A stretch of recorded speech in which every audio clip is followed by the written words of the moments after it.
आज हमारे मोहल्ला को मोहब्बती का रिटायरमेंट है तो बहुत खुशी का दिन है। और साथ में ये भी रहता है कि दोस्त है अब जो है हमारे साथ में काम नहीं करेंगे, लेकिन ये सभी के साथ होता है और ये जरूरी है क्योंकि बाकी का जो समय है उसको अपने हिसाब से जीने का एक मौका मिल जाता है।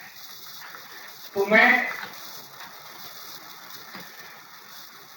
मौलाना कुमार जी और उनके परिजन उन सभी को बहुत बहुत शुभकामनाएं देता हूँ, हार्दिक शुभकामनाएं देता हूँ। और अगला जो आपका पड़ाव है वो काफी महत्वपूर्ण है और इसमें हमेशा जो भी रिटायर होकर जाते हैं उनके लिए स्वास्थ्य का हमेशा एक चैलेंज रहता है। तो इसका हम यही शुभकामना करते हैं कि आप जो है स्वस्थ रहें। और मैं बाकी की मैं अपनी रचनाओं में आपको दूंगा सारी चीजें। और मुझे ये थोड़ा सा लग रहा है कि मेरी रचना में मैं जो पात्र जो डाले हैं उसमें शायद एक पात्र कम लग रहा है मुझे। मैंने कुमार जी कहा कि आप भाभी जी मैडम को जरूर बुलाना, कोई बात नहीं, मैं शुरू करता हूँ अपना जो है तहे दिल से हमारी शुभकामनाओं का कवच, तहे दिल से हमारी शुभकामनाओं का कवच खुशी का एहसास कराएगा। तहे दिल से हमारी शुभकामनाओं का कवच खुशी का एहसास कराएगा। करोगे याद जब भी इन मधुर क्षणों को, करोगे याद जब भी इन मधुर क्षणों को, तो आज का ये गोल्डन पेज याद आएगा। हमारी शुभकामनाओं का कवच ताजगी का एहसास कराएगा, ताजगी का एहसास कराएगा। आगे की कुंवर जी सबके जीवन में यही क्षण आते हैं जब हम नए नए नौकरी में आते हैं तो उस टाइम कुछ स्थितियां होती हैं, हम काम का पूरा एक जिम्मा होता है, उधर परिवार की एक नई पारी शुरू होती है और इधर मेरी की पारी शुरू होती है। तो जब कपल जब साथ में चलता है, सबसे मैं साथ में ये कहता हूँ कि कुमावत जी आप जिस मुकाम पे पहुंचे हैं ये बहुत खुशी की बात है, बहुत एक उपलब्धि है, एक ईश्वर का आशीर्वाद है कि आप यहाँ तक पहुंचे और पूरा परिवार जो है आपने सेटल किया। इसमें भाभी जी का पूरा योगदान रहा है, ये निश्चित है।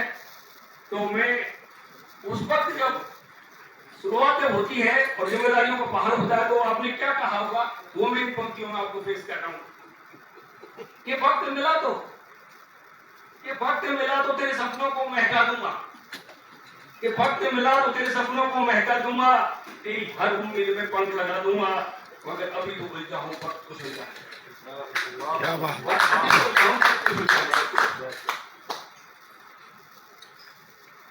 आगे की पंक्तियों में हमारा एसएटी डिपार्टमेंट में लैब बहुत बिजी रहती है, ये आप सभी जानते हैं। और ऐसे बिजी लैब में ही आपको अपना वक्त चुराना है अपने लिए।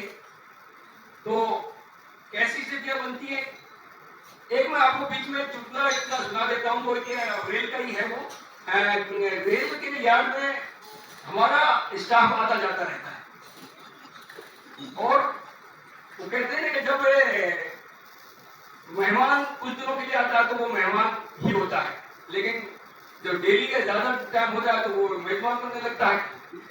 तो कहने को उसकी उस हिसाब से वैल्यू बनती है। तो यार का दृश्य है और वहां कुछ महिलाएं खड़ी हैं और वहां स्टाफ हमारा आता जाता रहता है। तो एक महिला कहती है कि सखी कोई आ रहा है, स्टाफ करते रहता है। तो कहती है कि सखी कोई आ रहा है, तो दूसरी ने कहा कि सखी चिंता ना कर, चिंता मना करा ये मानुस नाती, चिंता मना करा ये मानुस नाती, ये तो सिग्नल वालों से रोज आते वालों से ऐसे दिलचस्पी हो जाते हैं।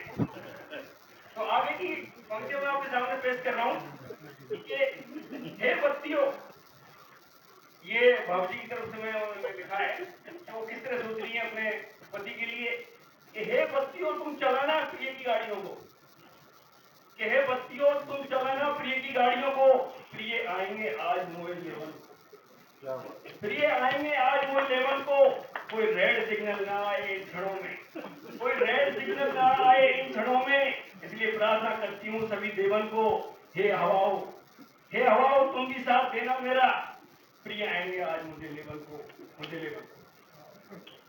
क्या बात। आगे की पंक्तियों में मोहम्मद जी के लिए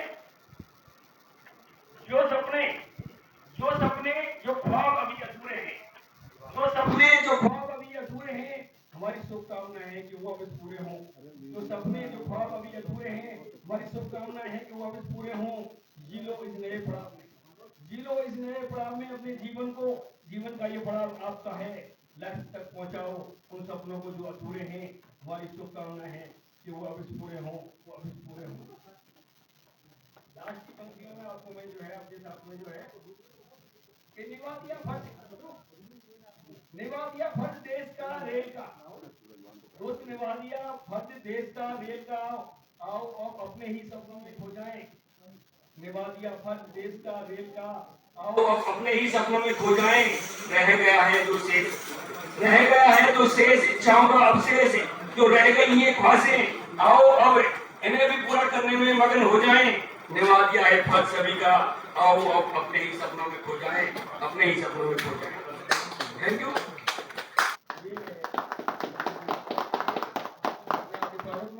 और मेरी तरफ से आप लोग द्वारा से बहुत बहुत शुभकामनाएं, और आपका जीवन पूरा सुखद रहे, और कुछ अच्छा आप जो है अपने जीवन का जो टाइम है उसको यूटिलाइज कर सकते हैं।